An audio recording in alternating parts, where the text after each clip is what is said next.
What is that out there? YouTube? You see that? Right out there? Oh, I see what that is. That's the collective monkey off of the backs of the Winnipeg Blue Bombers, capturing their first victory of the season tonight. And hey, we're going to get into it all here on your Bombers postgame show. Welcome inside Bonfire Sports. It's game day after dark, and I'm sure Bombers fans are feeling elated tonight as Chris Streveler, QB2 here in Winnipeg, helps them find their first victory of the season with a win at home against the Ottawa RedBlacks.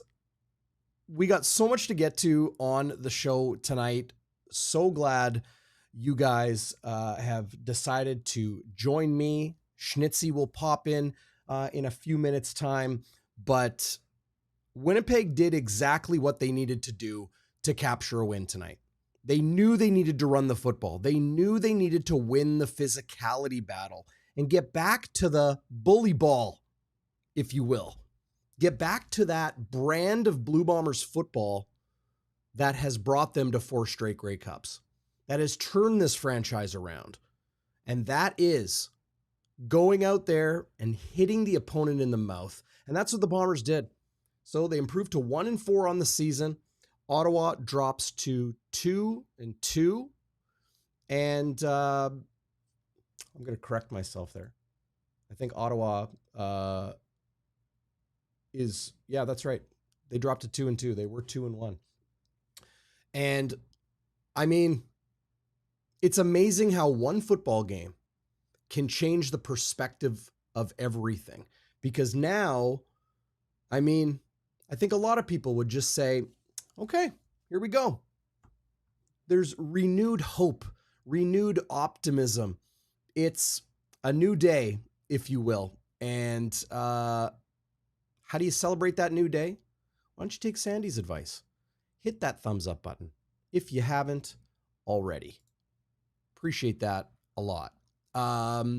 We are going to check out a whole ton of highlights so we can look at Willie Jefferson's strip sack, the pressure Willie Jefferson created tonight, Chris Streveler and Brady Oliveira getting to work, the injuries, the hook slides, the controversy. But it really all started tonight for Winnipeg with the words that we heard from Brady Oliveira at halftime, the words we heard from Chris Streveler after the game. They went out there and they put up the most fight they could. And that's why they won tonight. That's why Winnipeg came away with a 25-16 win over Ottawa. Great to see everybody in the live chat. I see you all in there. Jackie's Idol smashed the like as I came in. Appreciate you, Jackie. I'm not sure if I've seen you in the live chat before. Welcome.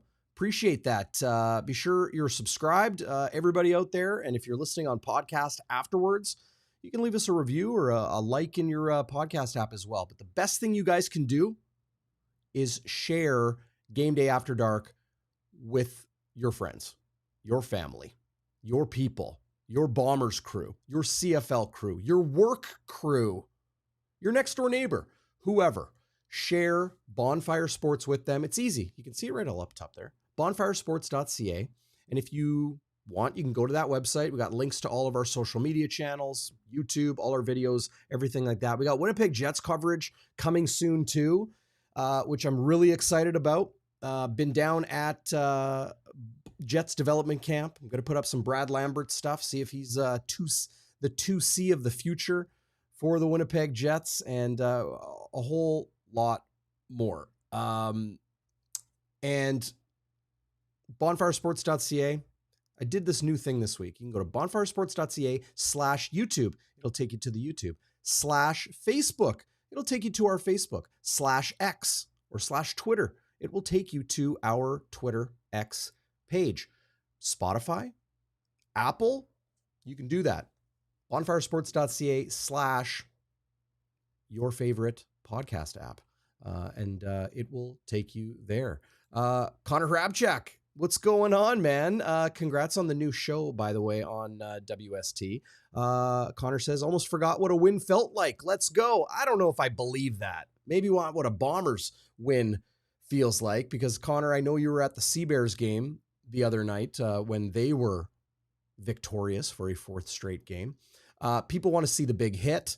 People want to see some of the controversy. How about that Michael Ayers? Who's Michael Ayers? That's a rookie on the Winnipeg Blue Bombers this year, with a great tackle on punt coverage. Terell Bonds with a big interception and a 28-yard return. But we're also going to just look at the stats, and I think that's where we will start, at least initially. Okay, let's take a look at the offense.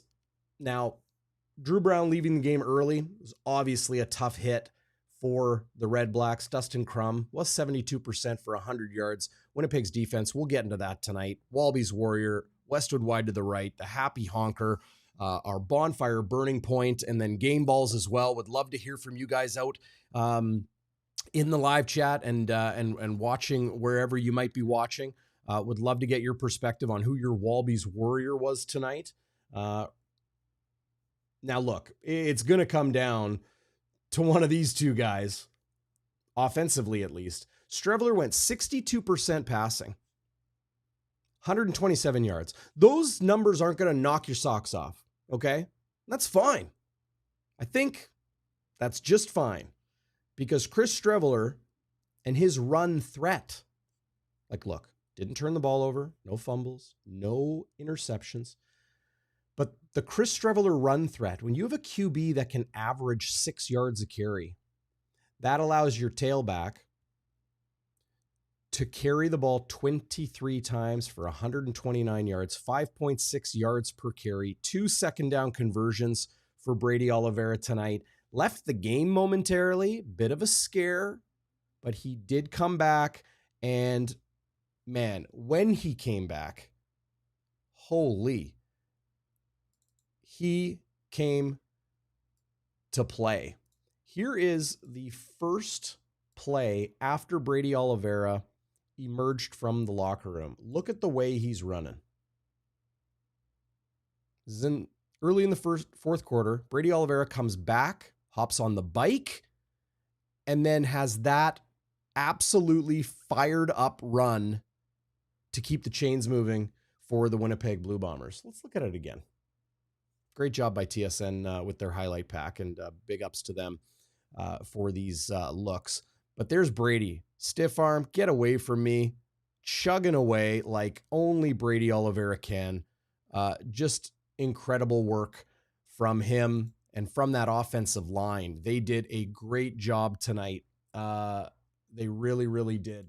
Receiving, I mean, Oliveira, hey, he was really on fire tonight. In addition to the 129 on the ground, he had 37 on 5 catches. Kevin's Clercius. Hello, Canadian rookie Kevin's Clercius. And oh yes, it's Kevin's with an S at the end. Kevin's Clercius. And I like the way Glenn Suter put it early in the game. Sounds like, you know, a Roman emperor. Kevin's Clercius. Clercius the first of the Winnipeg Blue Bombers. Some big catches, including 1 second down conversion. He was excellent tonight. Brady Oliveira, Drew Wolotarski, Josh Johnson, Ontario Wilson, all chipping in with great blocking. Clercius, a big body as well as a 2024 draft pick. Man, he can kind of do a little bit of everything. Was really impressed with Kevin's Clercius. Hit the live chat. I would love to hear from you guys of who you really liked tonight and who stood out to you. Schnitzy's going to join us soon. Yeah, Corey May, I think you're right. Schnitzer coming on with enough energy to keep us awake till 5 a.m. I don't know if I can promise us to stay on until 5 a.m., but we will do our best. We will enjoy this one. We will watch some more video highlights in just a second. But before we do, want to draw attention to my good friends.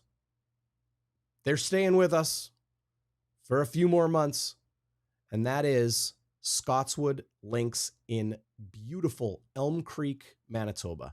If you've never played this course, you gotta get to it. Just 30 minutes west of the city, okay? McGilvery in the perimeter. You're going to be there in no time. Check them out, scotswoodlinks.com. That's Scotswood with one T, scotswoodlinks.com. And an absolutely beautiful course. I'm working with their marketing person right now. We're going to get some better photos, some nice photos of Scotswood Links to look at. But this is just a small look here on how beautiful that course is. They have a prairie forest back nine, a prairie meadow front nine, challenging, in great condition. And hey, I mean, sometimes it's nice to just get out of the city a little bit and enjoy the beautiful splendor of rural Manitoba. You're going to enjoy it there. Check them out, scotswoodlinks.com/bonfire. You'll get a nice little discount. I shouldn't even call it little. It's a nice chunky discount on a foursome with power carts at Scotswood Links. Big ups to them. Do you remember the guy with the pink shirt at the Jets playoff games? Remember he like stood out. He was wearing that pink shirt. You know what that was? That was a Scotswood Links golf shirt. No word of a lie. Check the tape. They got receipts. That was a Scotswood Links golfer. So if he golfs at Scotswood Links, why aren't you? That's what I would like to know. How about that? Winnipeg scored a touchdown drive early in this game. That was a lot of run. And, well, let's take a look at it here as I tee it up. It was Brady Oliveira. It was Chris Streveler. It was run, no passes, 10-play drive that went the distance of the field, and it gave Winnipeg the first touchdown of the game. And really, I felt at this point, control of the football game. But it set a tone. It set a tone to say, hey, you want to bring guys like Darius Pickett and Frankie Griffin. You want to bring Lorenzo Malden and Bryce Carter. Some of these physical guys. We got physical guys too, said the Winnipeg Blue Bombers. And they came out and really pushed, the Ottawa RedBlacks around. And can't stress it enough. I mean, Winnipeg just did what they needed to do to win. They fought. They gave it everything they got. They won that physicality battle, and that was a big reason why they were able to come away with the victory. Want to look at a couple critical plays in this game that really made a difference. And we would be foolhardy if we didn't start with this. And that is the injury to Drew Brown. Now, we'll take a couple good looks at it here, but I want everybody to understand that first and foremost, Drew Brown is an outstanding individual. He's also an outstanding football player, and we all hope that he is okay. He was on the sidelines. He did return to the sidelines after going to the locker room in the second quarter, and I think that's a positive sign. The injury spotter pulled him off, and then Bob Dice, the Winnipeg native, head coach of the RedBlacks, told TSN at halftime that he would not return to the game. Redha Kramdi, the Canadian dimebacker, number 6 for Winnipeg, definitely collided with the head of Drew Brown. Now, look, did Drew Brown slide late? Yeah, he slid late, but that is not an excuse. And I'm not trying to make it sound less than it is. Redha Kramdi put his arm to the head of Drew Brown and didn't need to. Here's a really good look at it from the other side where, I mean, hey, like, it is difficult for people to understand the speed of the game and how short amount of time you have to make a decision. But here Drew Brown is finally going, like, he's finally giving himself up. And there's new rules now in American football, gridiron football, I should say. American football versus European football being soccer. By that, I mean gridiron football, Canadian football, and the NFL of quarterbacks. If you're going to hook slide, you can't fake it, because they would kind of go to like here, like, okay, I'm going to hook slide, and everybody would let up. and then they would keep running. Well, at this point, Drew Brown's going down. Redha Kramdi plants his left foot and still decides to really follow through on Drew Brown's head. And yes, that is a penalty. Should he have been ejected? I know there's question about that as well. I didn't think he was worthy of ejection, but I can understand the perspective of Ottawa when their franchise quarterback, at least as it stands today. I mean, Jeremiah Masoli's still working his way back from injury, but when your QB1 goes down like that, it can raise a lot of question of whether Kramdi could have been ejected and whether we will see supplemental discipline to the Blue Bombers dime backer. Couple more highlights I do want to show, but I mean, hey, if you're ready for a bit of a dose of energy, why don't we get that from the Madhouse on Matheson right now? Let's bring him in. Zach Schnitzer. Schnitzy, how was it tonight? As I fix your camera up for you, you look great. I have no doubt you will sound great once you start telling us your take from the stands. Buddy, I've got the chain on. I got the chain on because we won. That's my new thing. I'm only going to wear the chain if we win, my friend. Okay. I am jacked. I mean, I got to tell you, I don't like to lose 4 in a row, but when you're 0-4, it certainly feels pretty darn good to win one, buddy. Yeah, I bet. And I have to tell you, my heart was in my throat. Someone on Twitter, Chris Thiessen, posted, "Is it going to be Crumback 2.0?" And I said, "Oh my God, no." Hey, Gord, how are you, buddy? I see you on the chat. Good buddy, Gord from work. The Bombers were up 13-3, Darren, and in the third quarter, and they were on the Ottawa 7-yard line.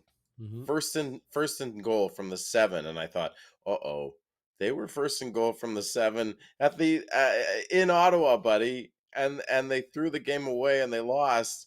And sure enough, they can't punch it in from the 7. They kick a field goal, and then Ottawa's right back in the game with a touchdown at 16-10.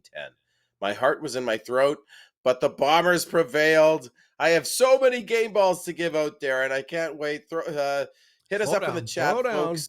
Hit us up in the chat with your award winners, but I've got lots of game balls. I'm cutting you off at a half dozen game balls. I'm cutting you off at a half dozen game balls tonight. That's all you get.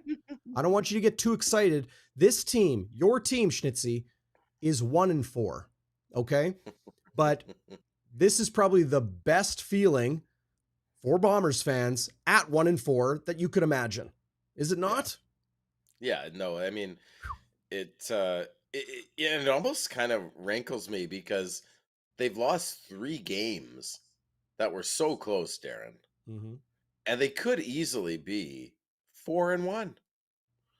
Yep. So it kind of it's a hindsight bias, but you kind of look at the previous games a little bit differently. A couple plays here, a couple plays there, and we could be 4-1. But anyway, I think we have a winnable game next week against Calgary, a game that went to overtime last week that we lost in overtime.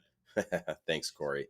And Corey May just said those do look like golden braids. Golden locks. Donny Boy saying Schnitzer Goldilocks. It does look like golden locks, doesn't it? I think next week's winnable, Darren, right? Look, it's the CFL. Every game is winnable, right? Winnipeg is back at home Friday, July 12th. 7 days time. 7:30 kickoff for week 6 against the Calgary Stampeders. Then a trip to Saskatchewan and then Toronto. That rounds out the July schedule. Back home for a rematch with Vernon Adams Jr. and the BC Lions on Thursday, August 1st at the Madhouse on Matheson. That's CFL Week 9, August 1st. Then Winnipeg will have their first bye of the season. So if you want to kind of chop it up into different segments, you could say these next 4 games kind of round out the first third of the season, and then there'll be 2 smaller thirds, to be completely unmathematically correct in the 2 final stretches. I thought, Darren, just first impression, I thought today was a must-win game. I know it's the 2011 Lions were 0-4 and they 0-5, sorry, and they came back to win the Grey Cup. 2011 Lions. That's a huge outlier. The Bombers in a tough West Division with. I know Edmonton's 0-4. They're a better team. Calgary's better. Saskatchewan is better. They're 4-0 this year. Yep. And of course, BC has been money. You can't go 0-5 to start the season and think that you're going to get a home playoff game or maybe even get into the playoffs. Yeah, I thought this was a massive win by the Bombers. no question. I was talking about the fight that they put up tonight. I was talking about the physicality battle that they won. Was that noticeable from the stands? Absolutely. You talked about this on the CGOB pregame, Darren, which you did a great job, by the way. I love that. Shout out to Teddy Wyman. Teddy, yeah, I hope he's doing just okay. keeping the seat warm for. Love you, Teddy. I know. Teddy's doing well. That's awesome. I'm so glad to hear that. That's the most important thing. You and Walby were also talking about it on the Bonfire Game Day Winnipeg pregame that Winnipeg's offensive line needed to dictate the play tonight. Yep. They needed to run the ball. They needed to pass block. They needed to slide protect so that Strevey could run some counters. Oliveira could run some counters. Whatever it was, they needed to dictate. And Brady Oliveira had 129 yards rushing. Strevey had 79 yards rushing. I thought they really were physical, even when Ottawa was loading the box, buddy, because I was really watching for that because of our infamous debate last week. I thought Winnipeg really dictated the line of scrimmage today on defense and on offense. And I'll just finish by saying I thought the D line with a bunch of practice roster players was lights out tonight. I thought they really played well, and it was nice to see Willie Jefferson go off and, play a very Willie Jefferson-esque type of game. I'm just going to check you. I don't, I'll project my inner Mike O'Shea. I don't like it when you say things like practice roster players on the D line. Why are they practice roster players? Because they were on the practice roster for a couple weeks at the beginning of the season? I would call them practice. Like, they're not currently practice roster players, but you could call them rookies. I could call, yeah. I don't mean to throw shade at them, but like Ali Fayad and rookie. Who else? Woods. Rookie. Those Adams, rookie. Schmeckel, second-year player. Hubert, rookie. Hey, Hubert, right? Practice. So, first of all, I would never throw shade on Schmeckel. I know, because he's part of my family. Yeah, he's a family. He's a distant cousin. Yep. He's a very distant cousin, I'm sure. Oh, the Sandy, first Schnitzer family member to be in the CFL. Thank you, Sandy. Look what I got. Hey, what's up, Sandy? Love you, Sandy. Water tastes. You can see my mug. Well, you can see my mug in the background if Darren pans out, but okay, I'll give you an ISO. Here. Yes, you see it in the just to my left. Is that my left? Look, I'll even zoom in on it. There it is. Ooh. Right there on the edge. Darren, I say they're practice roster players because if not for injuries to Miles Fox and Cameron Lawson and Celestin Haba and Taiwan Garbett, Garbett, yeah, these guys would be on the practice roster. That's all I'm saying. Yeah. Should I call them practice roster guys? You know what? You're right. That's kind of a demeaning thing to say. They were guys that, if not for injuries, would be on the practice roster. And quite frankly, you're on the practice roster for a reason and not on the active roster because maybe you didn't show as well in rookie camp or training camp. Maybe you're not quite as gifted. Whatever it is. But at the same time, every great player got their start on a practice roster somewhere. So you got to get your shot, whether it's from injuries or not. But regardless of that, they played well at the point of attack, and they played well on the D-line. Zach Collaros will be back. I agree, Comet. I do not see this as a long-term thing. I could see Zach Collaros back practicing this week and playing on Friday against the Calgary Stampeders. That said, I think we'd be remiss if we didn't mention this, Schnitzy. This is exactly how Winnipeg needed to play without Zach Collaros. Regardless of being an 0-4 or 3-1 or anything in between, okay? This is how they needed to play without Zach Collaros. Absolutely. The fact that they were 0-4 and desperate for a win, the fact that they put up that fight, I think shows everybody that Winnipeg is not going to lay down on the mat at 1-4 in the season. They're not going to lay down on the mat. They're not going to say, well, our quarterback's hurt and our two best receivers are hurt and our, some of our top Canadians are hurt and, we're decimated on the line and, well, hopefully we can turn things around. It's like, no, not hopefully we can turn things around. We're going to go play bully football. And that's what they did. Incredibly impressed with that. Incredibly impressed. Absolutely. This team had to run the ball to be successful today, whether it was with Oliveira or Streveler. And you know what, Darren? I saw someone in the chat say this as well. I thought Buck called a very good game plan. Yeah. There was one play, I think you call it a counter, where the O-line slid one way and Strevy went the other way, and sort of a bootleg that was a run. Yeah, I thought it was. Yep. Okay, not a counter. What is a counter? I thought it's when the O-line blocked one way and you run the other way. No, a counter is when the running back goes one way and then goes the other way. Like you attack a hole and then you go off the hole. That's a counter. Off the hole, eh? Yes, sir. Yeah. I was really impressed with the man that, hey, Winnipeg Rifles head coach, good friend of mine, Jordy Wilson, called out Willie J on the pregame show. Said he's taken plays off. He's not impactful. All the other guys are allowing teams to, double team him and give him all this attention. And Willie Jefferson's just, not putting in the effort. And then today, Willie Jefferson had one of his best games as a Winnipeg Blue Bomber. Yeah, he was. And that's saying something. Here's another quick recap of the play that he made. When he wants to be, he's the best player on the field. When he wants to be. And look, I like Willie a lot.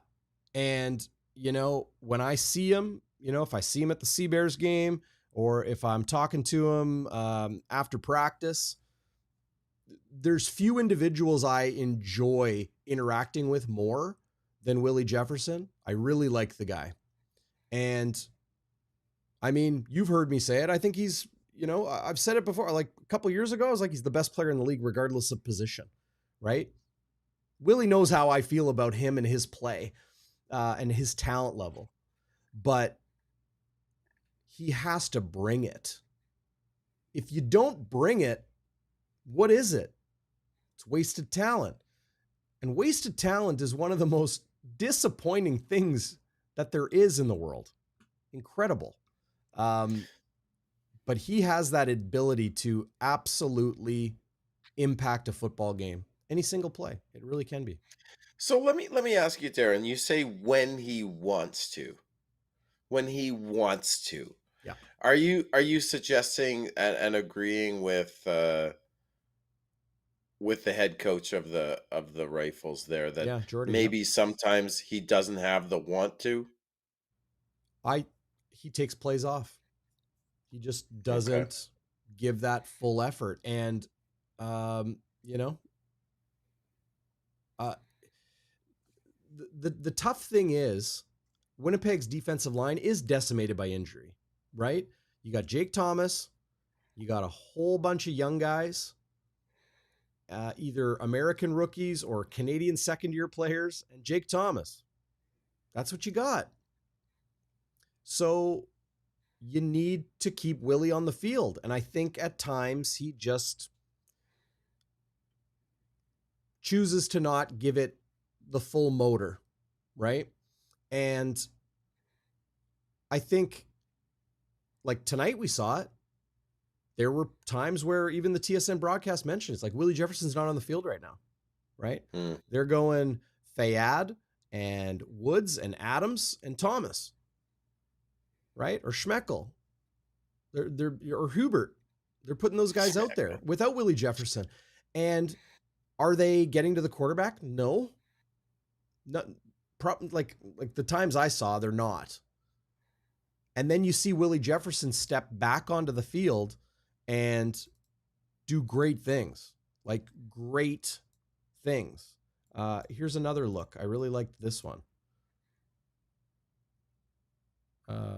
Sorry. Here's Jefferson coming off the other edge. Yeah, two guys. Team there, eh? Yeah, two guys. He cruises past two guys. Okay, Kyrie Wilson here, by the way, lining up at defensive end. Okay, and then they're going tackle, tackle, tackle, and Jefferson at end. It's just a different look. Here's Evan Holm kind of stepping into linebacker, right? Where Wilson maybe used to be. So they've rotated some things. But here's Willie going, see you later, Dino Boyd. Oh, and Rock Armstead wants to kind of come in and like, look at this.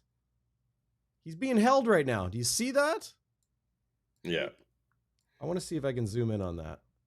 There it is. Okay, look at this. Can I do that? Oh, maybe not. I wanted to zoom in if you guys can see that hand. I can see the hand there, yeah. Right? No, I can't zoom in on it any more than that. But there's the hand. He's being held. And here's the tailback coming to help. Both of them. It's like, get out of my way. This made Dustin Crum freak out a bit. And there's Willie right there ready to make the play. And he's like, you know what? I gobbled you up, and Adams and Holm are going to finish the job. All Willie Jefferson. Yeah. Yeah, he essentially had 2 sacks tonight, if you include that. I mean, that's really, he did all the dirty work there. And Adams was the cherry on top. Yeah. There was another play. Oh, yeah. I shared this one on Twitter. And yes, it'll be Twitter till the day I die. Okay? Absolutely, buddy. It's just the way it's got to be. Here's exactly Willie Jefferson. Right. Sorry, Zach. Here's Willie Jefferson at the bottom of the screen. Look at this. Oh, Zach Pelios. Pardon me if I'm getting your name wrong, but Zach, this is a penalty. Zach Pelios. He just hauls Willie Jefferson down. Hauls him down. Look at this. He's got his hands around his back here. Okay. And then grabs him at the chest plate and says, okay, I'm just going to take you down to the ground. I'm going to drop to my knees. Keep running it in slow motion because I want to see if Willie complains. Oh, yes. Watch Willie right here. What the? Yeah. O'Shea's not going to like that, though, right? Like on the coaches. So he said he hates it when players put their hands up. He says, like, just continue with the play. Well, do your job. He hates that. I bet he's going to show that in film tomorrow. He's going to say, Willie, don't complain. In Willie's defense, he gets absolutely hauled down to the ground. Totally. Okay? So, like, he's on his belly, and he's like, come on. Give me a break. Yeah. Incredible. No penalty on that play. Wasn't even mentioned on the broadcast, but I saw it. I'm like, oh, I got to cut that and show that. Incredible. Absolutely incredible moment in the game. Schnitzy, let's get into WALBY'S Warrior tonight. There's a lot of good candidates. I do want to mention Sergio Castillo hit a pair of 53-yarders, a 28-yarder, a 13-yarder. I think he had another one too. 49-yarder. He was 6 for 6. Yeah. 6 for 6? 6 field goals. My goodness. Yeah, he was incredible. We'll mention Brady Oliveira, Chris Streveler, Willie Jefferson, Kyrie Wilson played a really good game. Terell Bonds with the interception. The O-line and the D-line, great Warrior-worthy performances tonight. Oh, yeah. Who are you giving your WALBY'S Warrior to? And hit the live chat, everybody. Would love to get your take. You know what? I got to give my Warrior tonight to Kyrie Wilson. He had a good game. He did have the one penalty. He was the one with the unnecessary roughness on Dustin Crum out of bounds. But he made up for it the next play because he had a sack. He had 4 tackles and a knockdown. And I thought, he's just such an underrated guy, Darrin. He's such an underrated player. You almost never see him take a penalty, right? Like, that was shocking that it was Kyrie Wilson with that unnecessary roughness. Yep. By the way, there was terrible holding there on Hubert in that play. I wrote that in my notes. If you go back, you scroll back there, look at this. So Hubert is, number 93. Yeah. So the playing defensive end. Left defensive end. Look at this. Oh yeah. Oh yeah. Terrible holding call that they missed. And for those that are unsure, like, look, okay, Crum's out of bounds. Yeah. Wilson's left foot is out of bounds already, and he decides to follow through. Yeah, he shouldn't have done that. Very un-Kyrie Wilson-like. Yep. He's a very disciplined player. So I thought he was my Warrior. He's woefully undervalued in the CFL, unrecognized, but he's such an underrated player, buddy. Schnitzy, this was moments later. Later after taking that major penalty. Yeah. Damn it, I love that you have video highlights, buddy. People got to catch this on YouTube. It is just awesome. Here we are talking about it, and then you can show it. I love it. Yeah. It's like the magic of TV and radio all roped into one. I love it. Hey, we have fun. We have fun. You know what? I'm glad to be able to provide this to everybody out there. If you appreciate it, hit the thumbs up, subscribe, and again, the best thing you can do out there we got almost 600 people watching live right now across various platforms. Hundreds, thousands more will watch or listen to this later. Thank you, everybody out there. Appreciate you enjoying it. Share it with your friends. That's the best thing you can do to help our channel grow, to help our sponsors. Be sure to support them, scotswoodlinks.com. And, hey, I think it's maybe even a good time to mention a great outfit that has been supporting us and continue to support us, and that's Pure Lifestyle. They are Winnipeg's premier proactive healthcare facility, advancing healthcare excellence. They have got so many services: medical, wellness, strength and conditioning, occupational health, physical health, physical therapy, kinesiology, you name it. Located in central Winnipeg, just north of Polo Park, 1129 Empress Street.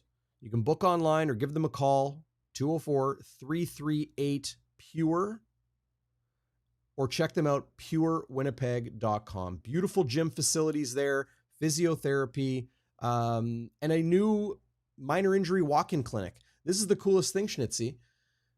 You no longer have to go to Pan Am or the emergency room if you twist your knee or hurt yourself, whatever it might be, because summertime, that stuff happens. They have got in-house x-ray, casting, stitches.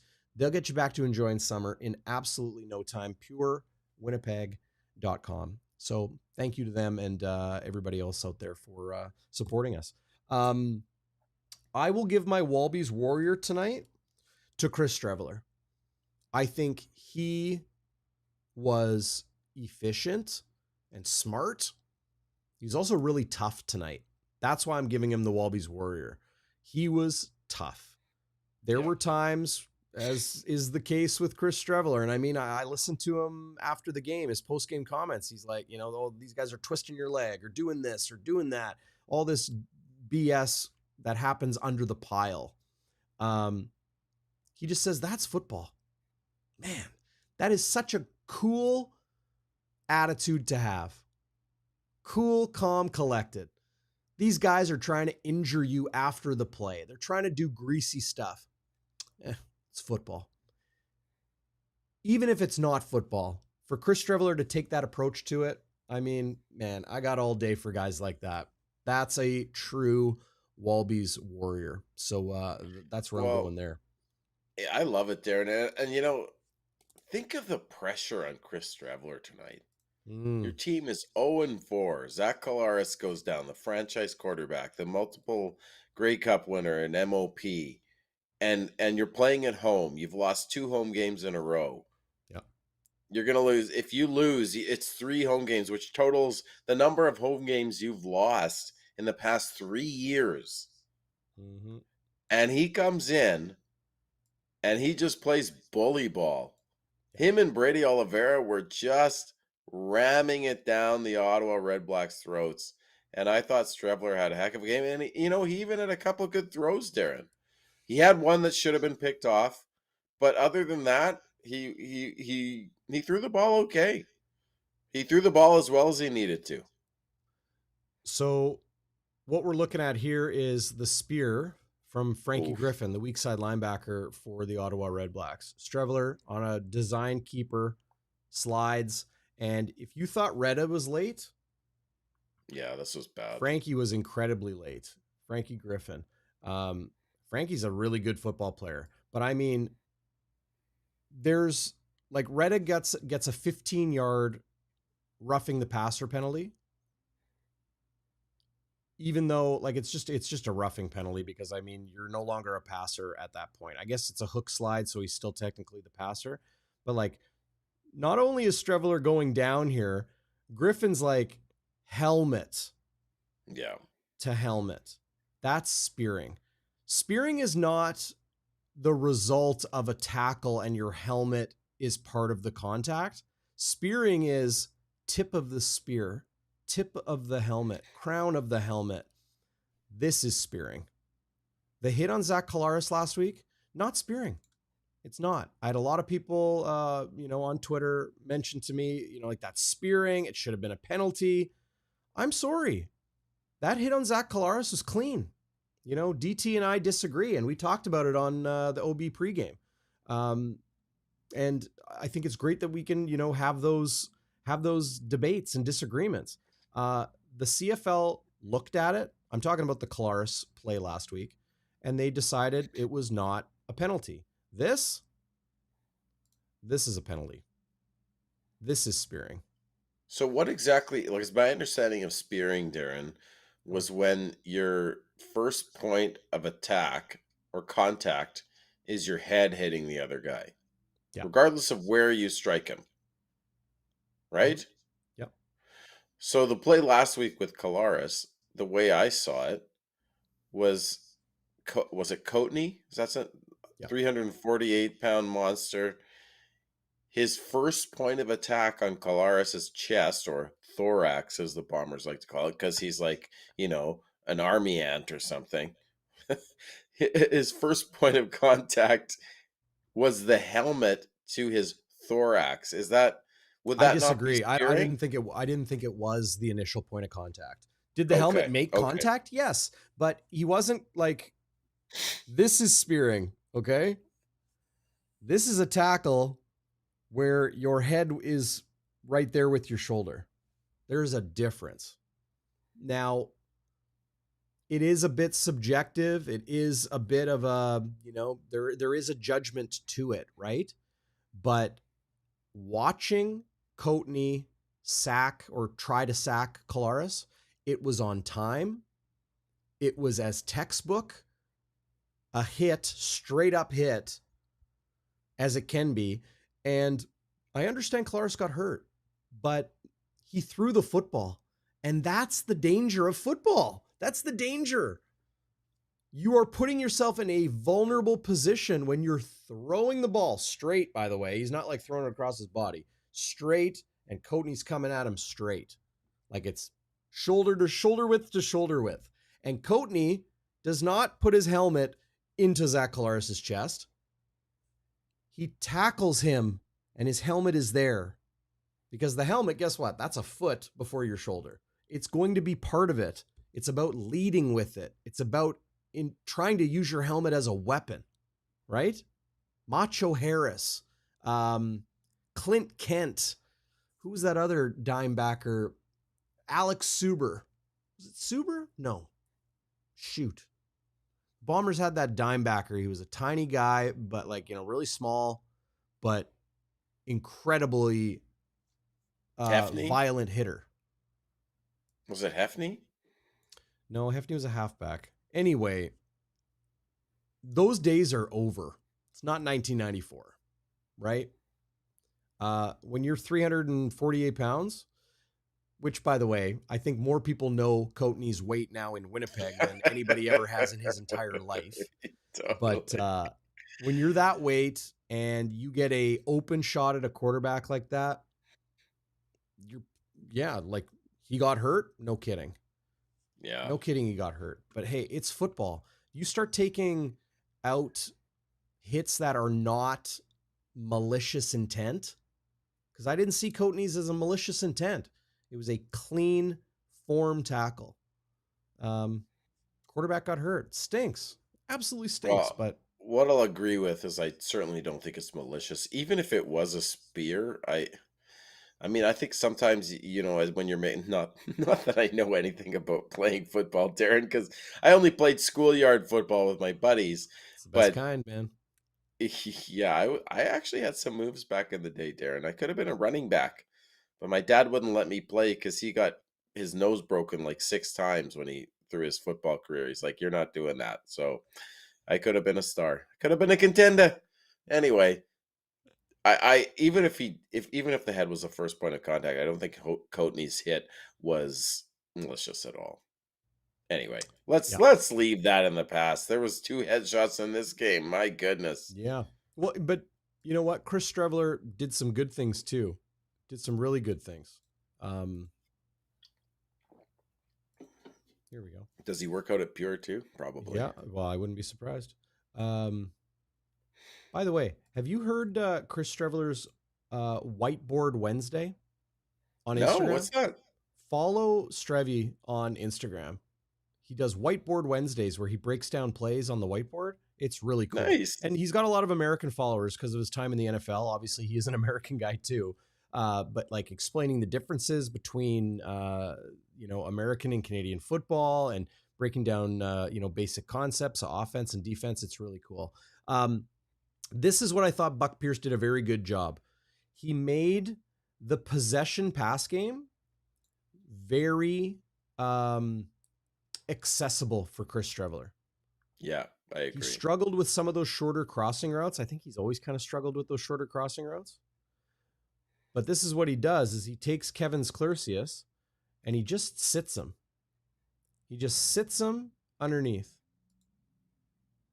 This is great. Instead of taking a receiver and like doing a drag is when you're like, I don't know if you guys can see my mouse on the screen, but it's when the receiver like runs like, a 3 or a 5 or a 7 yard in, they come in, make their cut, come in, and they drag across the field. Maybe it's slide protection and the quarterback's rolling out and it's a drag. Okay, so will he find a pocket in a zone defense? Instead of doing that, the possession passing game is sit him down. Much easier, more manageable throw for Chris Streveler. Chris Streveler's a big boy.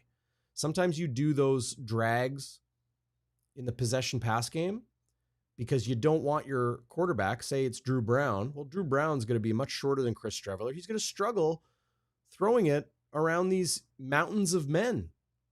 Streveler, he can find it. I love that. I think that was just very smart play calling and play design from Buck Pierce to ensure Chris Streveler could find success. I like that a lot. They even threw a hitch today, Darren, which I was screaming at them to do. Get the short pass game going, especially against the blitz, and if the O-line is struggling, there's so many short passes you can throw, screens, hitches, drag routes, things like that, and they, and of course, much to my chagrin, the hitch only got 3 yards, but at least they tried. Oh, Eric, asking how our fantasy teams are doing. We're not going to talk about our fantasy teams. I promise everybody, don't fret. But Eric doing a little trash talking there. Eric, Don't mind him. congratulations on the birth of your second. Max was talking about it in the car he's like, oh, now that he's had a kid and a second kid, he doesn't hang out with us anymore. Poor Eric. Yep. Poor Eric. Max doesn't know. He doesn't have kids. He doesn't know how they ruin everything, Darrin. I wouldn't know. I wouldn't know. Well, you got a little one. You got a little dog. You know, they keep you up at night. I got a dog. It's the same thing. You got to train them. I'm going to give you my Westwood wide to the right for that. You know what it's like to have kids. You got a dog. Nah. Hey, bro. there's some similar. I will say there's some similarities, Darrin. Not that I have a dog. See, I don't know what a dog is like, and you don't know what a kid is like. As I slur my words, I'm not drunk. I had one beer, guys. One. No, actually, no, I didn't have any beer. You forgot. You had 3. Does that mean I had 3? Yeah. Like if I forget if I had any. Yeah. Okay. Westwood wide to the right. We will get into our bonfire burning point and our happy honker as well as our game balls and take a look at a couple more highlights as well. But what's your Westwood wide to the right tonight? Well, I got here after you showed the highlight of Kramdi. I guess it would be a low light of Kramdi's late hit on Drew Brown. Mm-hmm. From what I saw from the stands, it was a flagrant late hit. Yeah. On Drew Brown. It was a headshot. And, you know, I think Kramdi's had a pretty outstanding year so far. I think you'd agree. That was my wide to the right. That was, looked like he was going headhunting there. That was absolutely uncalled for. I don't care if it was a Baumer or a RedBlack. That doesn't belong in this game. And you know, you injured an up-and-coming star in this league who did a lot of great things for the Bombers. And you took him out, and he was out of the game. And, you know, I just think there's no place for that in football. I would rather lose to a Drew Brown-led team than have you take him out like that. You know, he lowered his shoulder when he's sliding. It's just garbage. Just garbage, buddy. Yeah. You'll see here in a second, head coach Mike O'Shea coaching Redha Kramdi. Yes, I saw that on the sideline. After this. But Winnipeg Gordo wants wide to the right. Ottawa not being called for holding. I mean, you know what they say. There is holding on every play of every game. Kramdi struggled tonight, says Scott Roger. I didn't really notice that. I'll be honest. I thought he made some pretty dang good plays. He was beaten on one play early in the game on a pass play. He looked like he kind of got lost in coverage and he had no idea what was going on. He was kind of turned around, but that was in the first quarter. I didn't notice him stand out. That was an Ackland in the first quarter beat Kramdi pretty good, but I didn't notice other than that. But well, we do hope Scott Roger knows more about football than I do. That's for sure. Yeah. We do hope Drew Brown is okay. That's, I think, incredibly important to absolutely. To absolutely. I'm with Andrew Haleko. What's going on, Andrew? Good to see you again.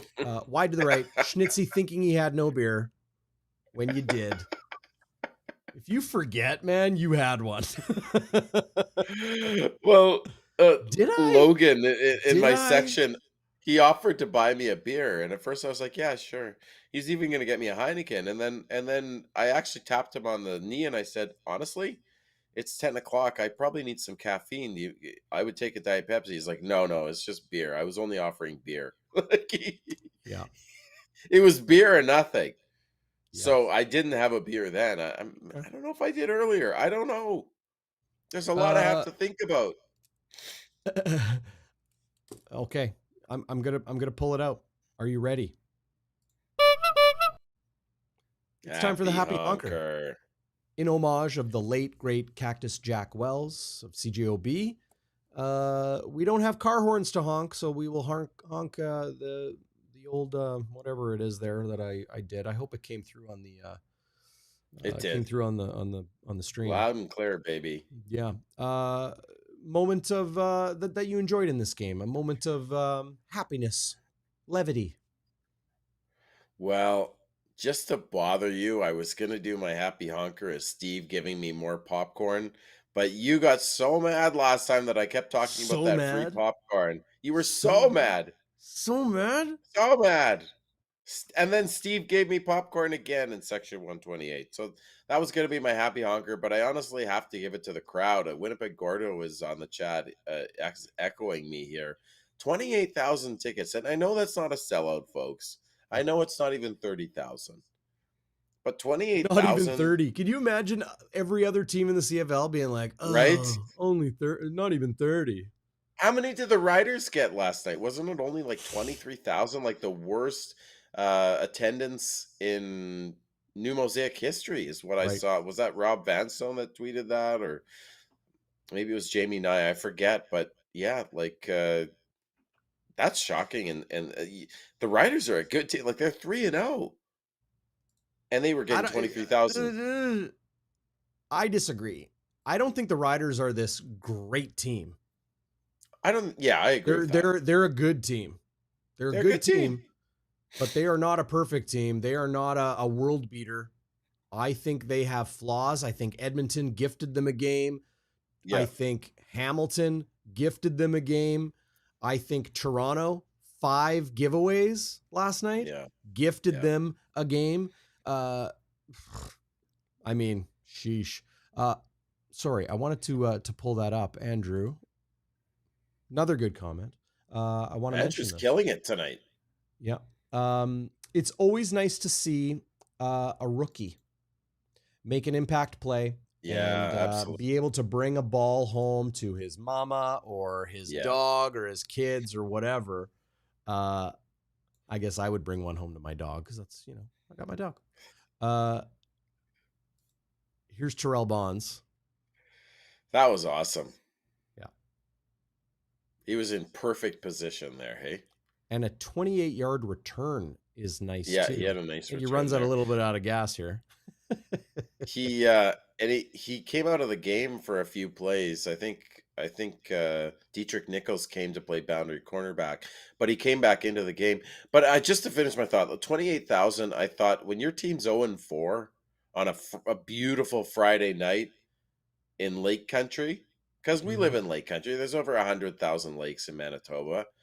Winnipeggers love to get out to the lake. You got 28,000 fans on a Friday night. That's pretty darn good, buddy. Yeah, that is pretty darn good. Yeah. I was very proud of my Baumer family tonight. I'm just gonna give my happy honker to the fans for not the number, not the everybody, whether you were watching or listening to Bonfire Sports or not, or you were at the game or you weren't, or whatever your situation might be. There are thousands of people rethinking about the 2024 season right now because it's amazing what one win can do. It's amazing what one win can do. The Bonfire burning point, Schnitzy. This is something I think we really have to get into. What was the moment that turned the tables for the Blue Bombers to help them get their first win of the season? Oh, there were so many. I was afraid that burning point was going to be when we couldn't punch it in from the 7-yard line after the roughing the passer on Strevy, but we ended up winning the game, so that can't be the burning point. You probably have a better burning point than I do because you keep track of the drive charts and all that. You're really good with that stuff. I didn't. I wish I had another set of hands. I'm cutting video now, so it's tough to do. It's tough. Yeah, that's for sure. I thought it was about maybe. Let me see my notes here. Maybe about. Yeah, I would say there was like maybe a minute and a half left, and the Bombers needed to put together a couple first downs, Darrin, to ice the game. It was 22-16, so Ottawa was only down by one score, and I don't know which Ottawa player it was, but as Streveler was running the ball and going out of bounds, he was face masked, and that put the ball on the Ottawa 20-yard line, and that was basically the game. And in a one-score game, I think when you ice the game is kind of appropriate for a burning point. I think that sort of ended the game for Ottawa there, and then we end up kicking a field goal, and it's a 2-score game, and that's lights out. Yeah. Bombers rookie Michael Ayers wears 49. Yeah, that was a massive hit. Boom. From the side. Like, it's even hard to see on the broadcast, but Michael Ayers he's standing on the 30-yard line right now. Okay? Just to the right of your screen, or right here. He just realizes, oh, I'm unblocked.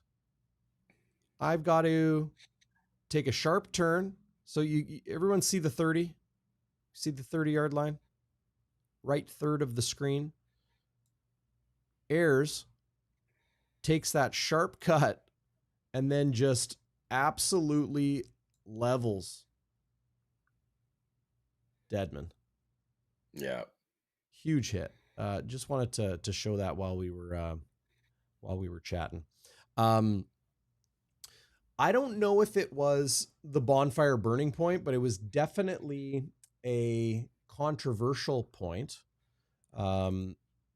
as they needed to go to video review to get a better look at this. Let's see if I can pull it up here. This was late in the second quarter. And this is the lateral fumble. Oh, yeah. And the play was upheld. So it was it was challenged. And when something is reviewed, you need significant video evidence to the contrary of what the call on the field is. Now, is that a forward pass? It would need to be clear that it's a forward pass. And I don't think it was clear enough that that ball traveled forward.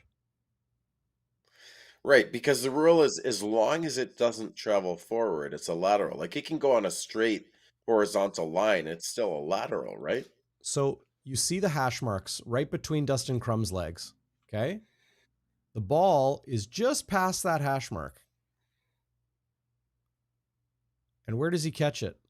Right at that same hash mark.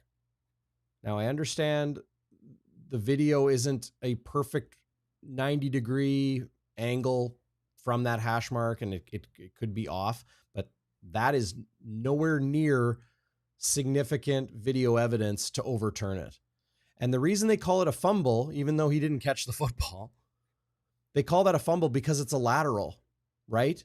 It's a live football. It's not a downfield pass where he would have to catch it, have possession, and then fumble. That's why it was ruled a fumble. Yeah, and didn't even have to hit Armstead. It could have just hit the turf. It would have been a fumble by Dustin Crum.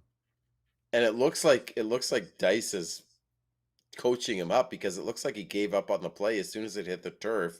He kind of threw up his arms, Armstead did, as if the play was over, and Dice is like, dude, the play wasn't over. You got to fall on that ball. Yeah. Definitely got the call right. I'll just leave it at that. Was that the bonfire burning point? No. I mean, I'll do it a little differently this time.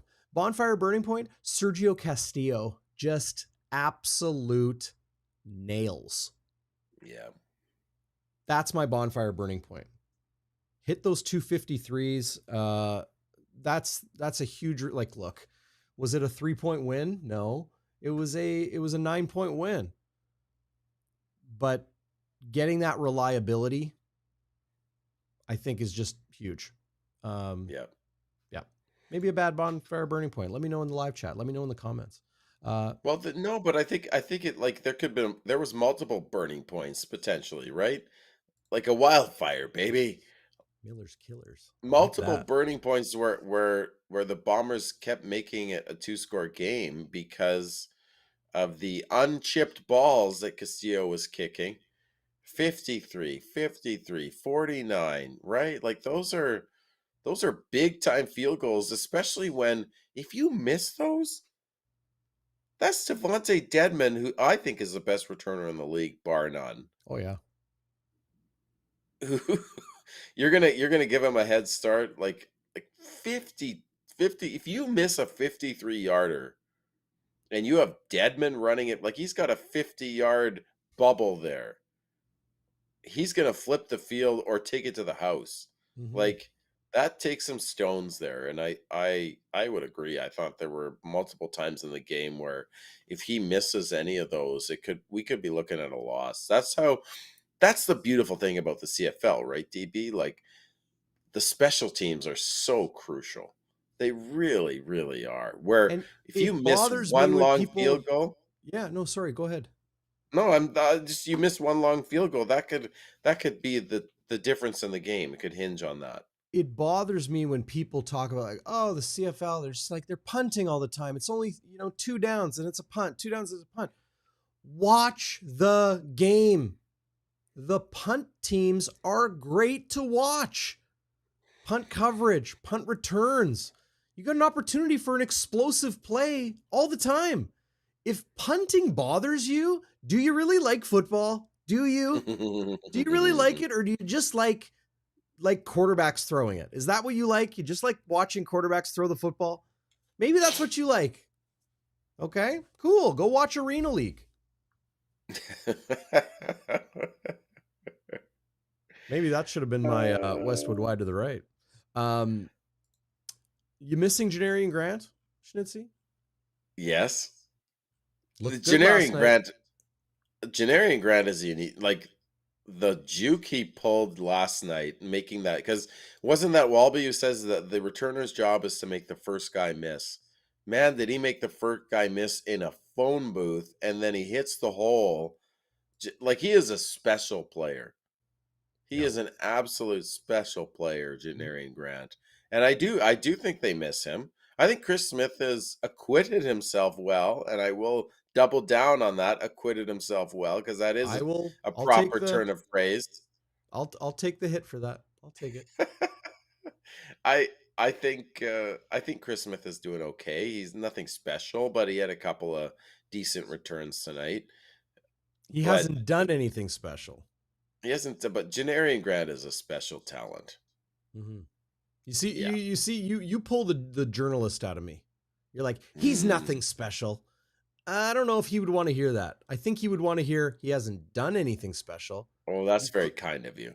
Do you know what I mean? I agree with you there. That's the subtle difference of treating players with respect so that they will talk to you. Right? He's nothing special. Hey, can I interview you? No. You said I'm nothing special. There's a difference between saying he's nothing special. He is special. He's a pro football player that is capable of scoring touchdowns as a returner. That's absolutely special. He has special talent. He's playing pro football. Okay. You've convinced me, Darren. I agree. I take that back. It's not like he's not special. He hasn't done anything special. In the preseason, he had a 109-yard kick return for a touchdown, which was spectacular. I do think, but he's also learning and growing with the game, right? Like he's a rookie. So I think we have to give him a little bit more rope. He certainly has looked better than Myron Mitchell did, who also hasn't done anything special, but maybe he could. Maybe he could. Yeah, I mean, but he won't. He won't. But maybe he could. Everyone's talking about Miller's killers.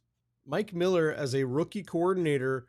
Yeah, he's killing it. They're getting better every week. So yeah, no, he's really. I've been impressed with the special teams. I thought that was my Bonfire big question. Could they contain Dedmon in special teams? We're all special, Baumer fan. Baumer fan, you are special. Could they contain Dedmon? And I thought Dedmon had a couple of decent returns, but by and large, I think they did a really good job on Dedmon.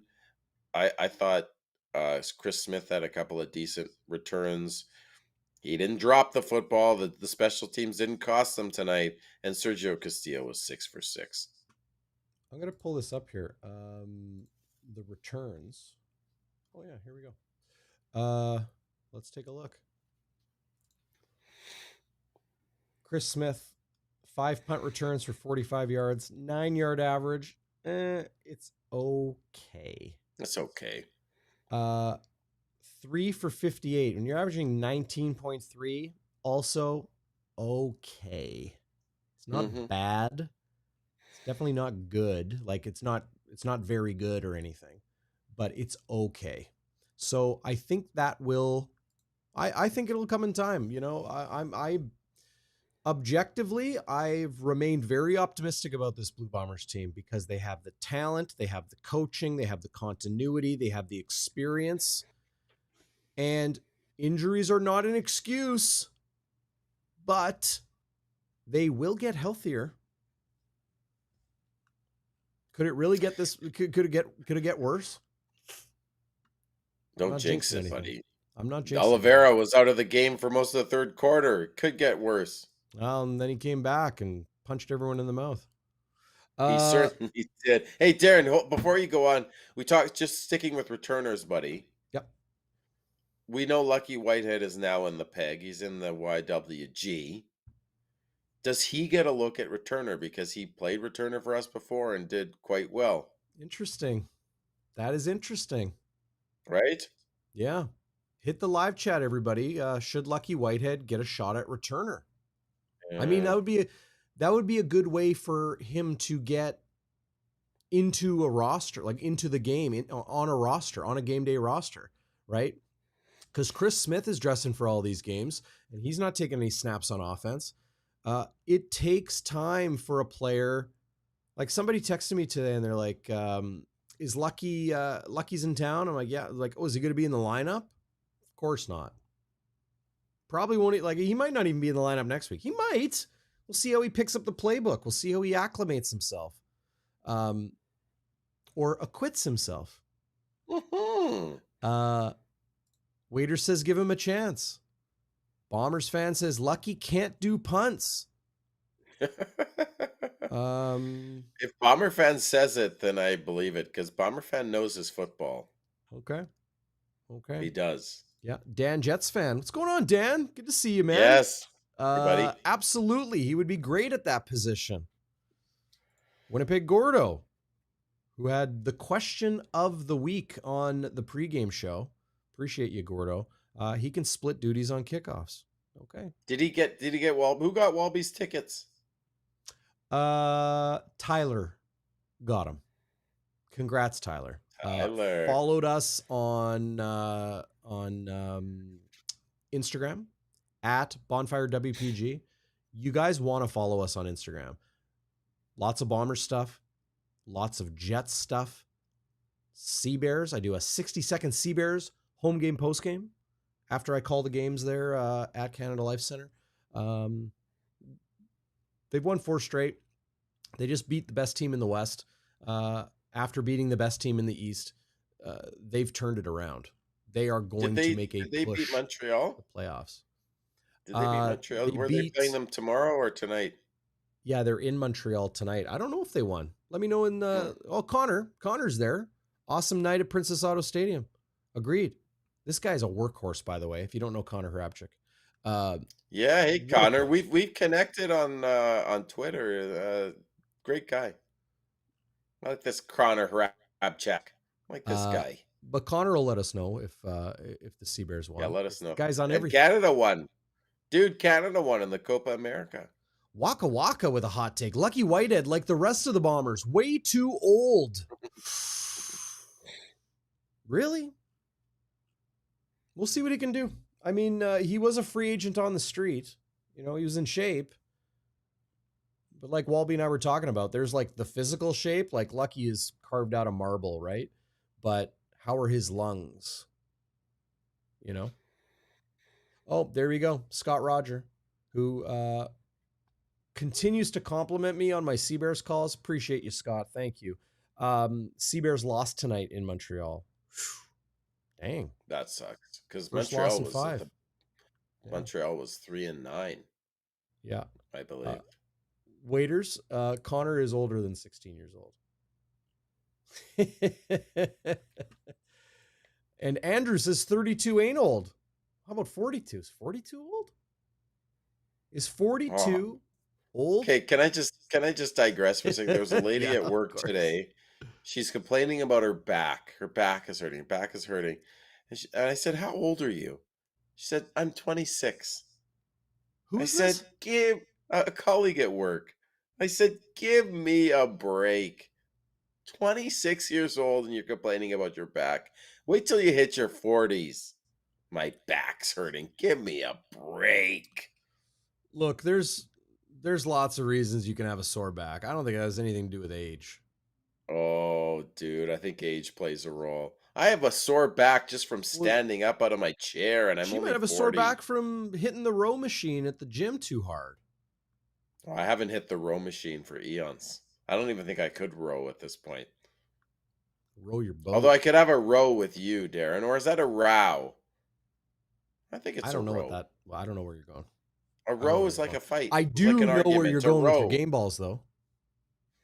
Oh, I have so many game balls. When the Bombers win for the first time in 5 games, Schnitzy's got to have game balls up the wazoo, dude.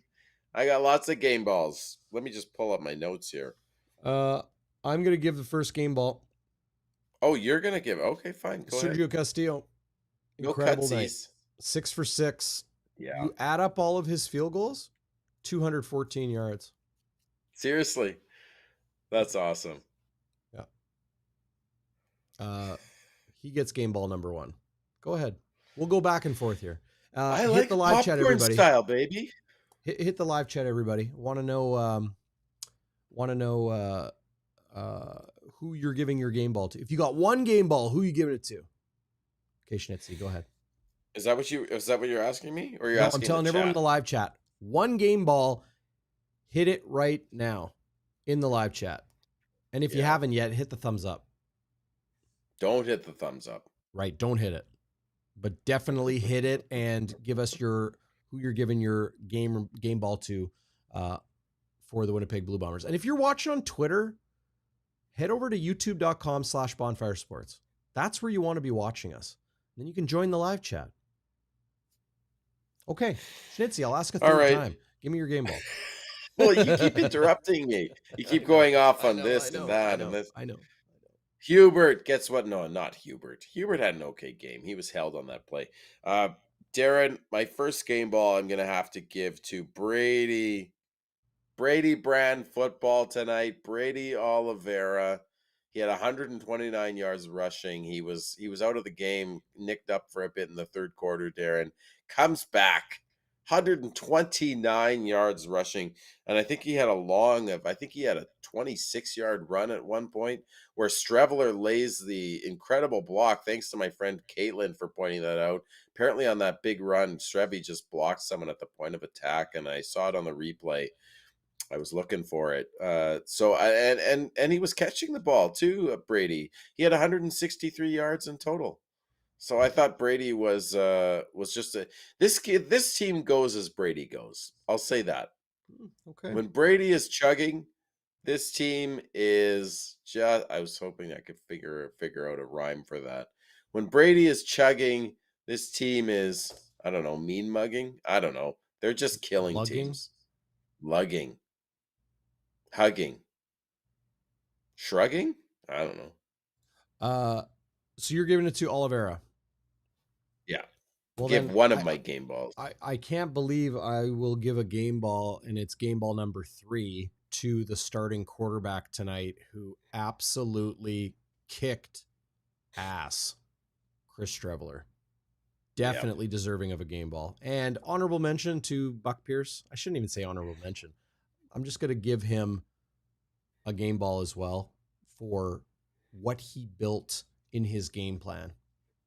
Did an excellent job getting the most out of Streveler, Oliveira.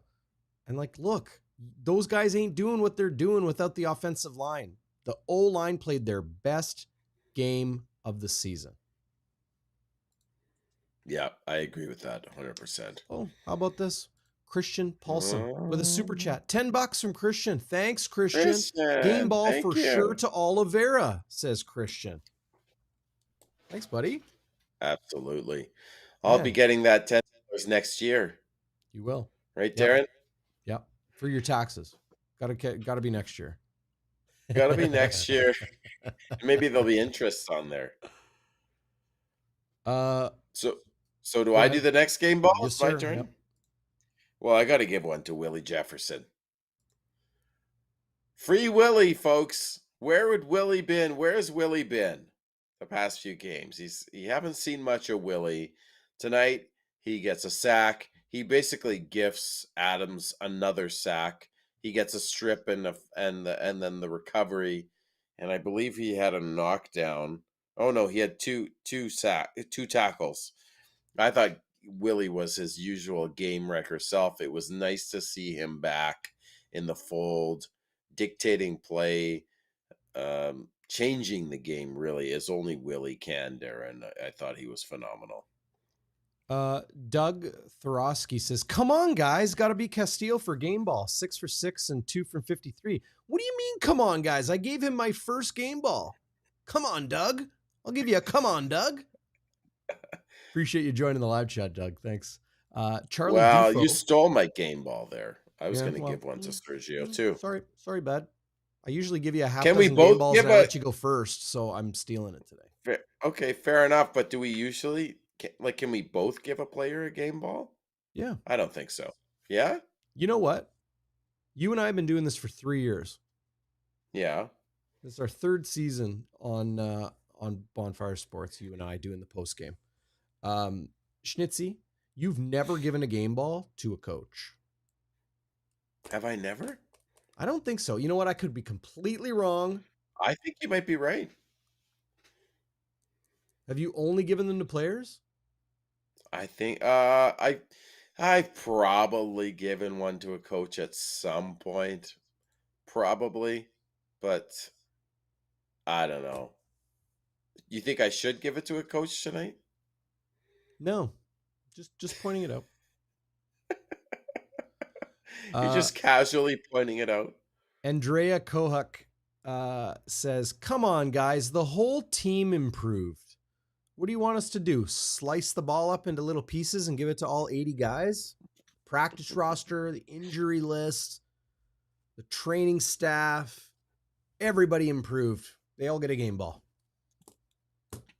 Andrea's the only person who gives out more game balls than you, Schnitzy. She's an OG. Don't insult Andrea. Don't insult that. She's been there from the very beginning. Waiters gives extra game balls to the Jets prospects. Okay. Hey, that Sam you were thinking of earlier. One person on the chat was wondering if it was Johnny Sears. Yeah, I think it was Waiters. Is that who you're thinking of? It wasn't Johnny Sears. Sears was bad for taking unnecessary roughness penalties. Oh my God. There was Macho Harris. Remember he played for the Riders and then the Bombers. Yeah. And I think it was Jeff Hamilton of the Winnipeg Free Press wrote an incredible story about Macho Harris growing up and like the unbelievable circumstances around a house fire in his childhood home. Incredible story. But Macho was like one of those guys. Maybe I'm thinking of Macho. Just absolute rockets. Just his body was a torpedo. And he would just take guys out. Like just rocket at guys. Those days are over. He can't do that anymore. No. It wasn't Clint Kent. It wasn't Alex Suber. Who was this? It was one of these DBs that was like a halfback, but then he moved to dime. It's killing me. I blocked out most of those years, Darren. Yeah, I have blocked them out. And you know what? Tonight was, this season so far was kind of reminding me of some of those years. And I was starting to get very upset. Very, very upset with the 0-4 Bombers. But they pulled one out, and I'm happy. I'm a happy man. Doug, all you is lost good in me, the world. and then you got me back, and now you lost me again. Come on, Doug. Come on, man. Coaches don't play the game. No game balls for coaches, says Doug. Damn, Doug. You're killing me. Wow, that's harsh. Harsh, Doug. I love it, Doug. Thanks for joining the live chat. That's awesome. Baumer fan. Chandler Fenner, DeMond Washington. Oh, yeah. Chandler Fenner. I'm talking before that, right? Chandler Fenner was a good player for a stretch. really good player. Damon Washington. Somebody, I think it was TSN, showed his. Oh, it was the Ottawa RedBlacks' first ever game 10 years ago. I think it was tonight. Yeah, no, it wasn't Mo Leggett. Scott Flagel. There's an old one. Donu That was Numba, 10 another good years one. ago. That's right. It was their first That game. was actually a good game. I think Ottawa got out to a 21-7 lead in that game, Darren, And then with Henry Damon Burris. Washington had a huge kick return touchdown to help the Bombers win. Yeah, Drew Willie, Nick Moore. Because remember, the 2014 team started out gangbusters. They started out 5-1. Yes, it was Mike O'Shea's And then they first. just absolutely got spanked in the ensuing 13 games, or 12 games rather. Yeah. I even went to in 2014, I went with my dad and my cousin and my brother. My brother was living in Ottawa. We went to see TD Place. We went to see the Bombers play there, and I thought that we were going to kill them because they were 2-16 that year. And much like tonight, who was the running back then?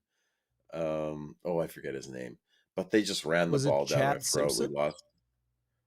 No, I'm sorry, the running back for the Red Blacks. Oh, sorry. Sweet Feet. Well, who is Sweet Feet? You remember that guy? Yeah. Oh, damn. Hit us up in the live chat if you remember who Sweet Feet was. He was the running back for the Brandon Stewart, Roughriders. Brandon Stewart is another good one. That's anyway, I was thinking of I went all the way to Ottawa and saw our team get smoked by a 2-16 Ottawa RedBlacks. The white helmet Ottawa RedBlacks. Yes. Oh. Yeah, Ike Charlton. That's really creeping you out. Another good one. Oh, yeah, Ike Charlton. Another good one. Not who I was thinking of. I might have been thinking of Macho. Maybe you were. You mentioned him a number of times. I think maybe it was Macho. Maybe John Oosterhouse was up on the big board today. John Oosterhouse. That was awesome. Nick Grigsby. Oh my God, Nick Grigsby. And then he got unceremoniously dumped by the team. I don't know what he did. It must have been something in the locker room because Hamilton picked him up the next day. He was actually a decent player, but he must have had something under the hood wasn't quite right. Something under the hood. Yeah. I'm pulling up a highlight here that I want to look at because. My buddy Kevin texted me. He's wondering if you're thinking of Kyrie Zebair. No. Kyrie Zebair was so freaking good. He was so freaking good. Like that guy was a freakish athlete. Here's Dustin Crum midway through the third quarter. Hits Armstead and Tyrell Ford. Not Terell, Tyrell. Trey, his brother. Tyrell, the other brother. Same mother. With a huge hit. Well done. Armstead. This Armstead kid is pretty darn good, eh, Darren? Yeah. They've got some players, man. Yeah. They got some players. Leslie Michnick. Yeah, could be Suber. Ooh, Waiters pulling out the Will Ford. Oh yeah, Will Ford. Nice. Running back, returner. Yeah. Yeah. You're right.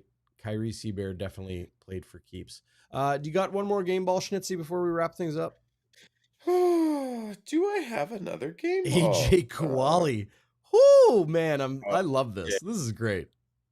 I would love. I've actually thought about this, but I've never done it. I want to start like a Twitter thread with just random, no context, just naming old Bombers, just putting a name out there, and then continue the thread. I love it. Just like a complete daydream stream of consciousness. Old Bomber players, just love it. Yeah. I actually don't. I mean, Castillo was going to be one of my game balls, Darren. I actually don't have another game ball right now. Sorry. But if I had to give it to a coach, just to call your bluff there, if I had to give it to a coach, it would be Buck Pierce. I don't know if he's watching live anymore, but I'm going to give a game ball to a teammate here at Bonfire Sports, intern Zachary Nolan, who is just enthusiastic, great kid, starting creative communications in the fall, working with us here at Bonfire. Little Jets, little Bombers. Game ball for you. Zeno. Nice. I'm calling him Zeno. There's too many Zachs in my life.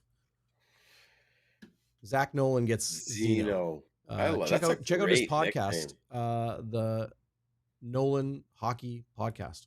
Him and his brother. Be sure to check that out. And they're on YouTube, right? Sadiq Shabazz. Woo! Great name. Sadiq Shabazz.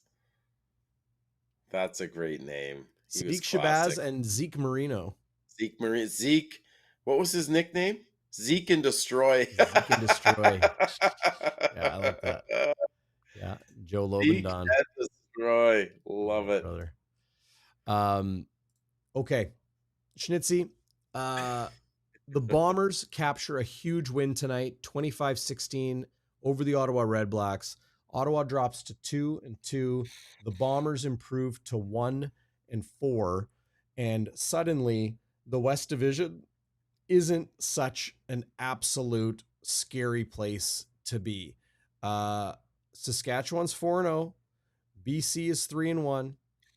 Calgary is 2-1. Winnipeg is 1-4. Edmonton is 0-4. Still to come this week. I better zoom out here just to make sure. Saturday, July 6th, Calgary at Montreal. Can the 4-0 Alouettes be stopped? I do not know. BC traveling to Hamilton. They never seem to play well in the Golden Horseshoe area of Southern Ontario. They're 3-1 against the still winless Hamilton Tiger Cats. But of course, the Winnipeg Blue Bombers, well, they get a very well-deserved victory tonight.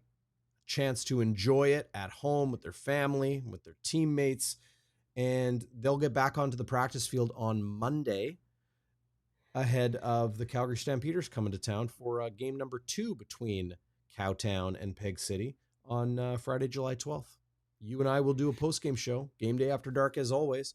Chris Walby will join me for pre-game coverage, Game Day Winnipeg, day before the game, 3 o'clock, as we always do, and lots of other fun stuff on Bonfire Sports, Instagram, YouTube, Facebook, Twitter. It's never going to call it X.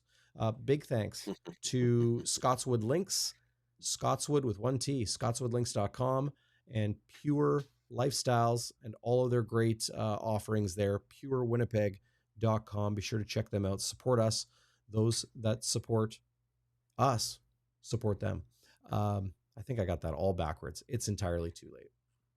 I know what you were, Siobhan Walker. That was sweet. That was no. Siobhan Walker wasn't the RedBlacks. No, I think it was something Williams. Then he played for BC. Oh man. Anyway, what was his name? I'll look it up. As soon as we end the show, you're going to remember and you're going to text me and you'll be like, what the heck? For sure, I'll text you. Yeah. For sure, I'll text you. And this is maybe the best news of it all, Waiters. Sorry, everybody out there. Waiters he's hit space hits. Okay. I'm going to put him at the plate. Collaros probably playing next week. I agree. I think Zach Collaros will be under center next week. But thanks, Dan.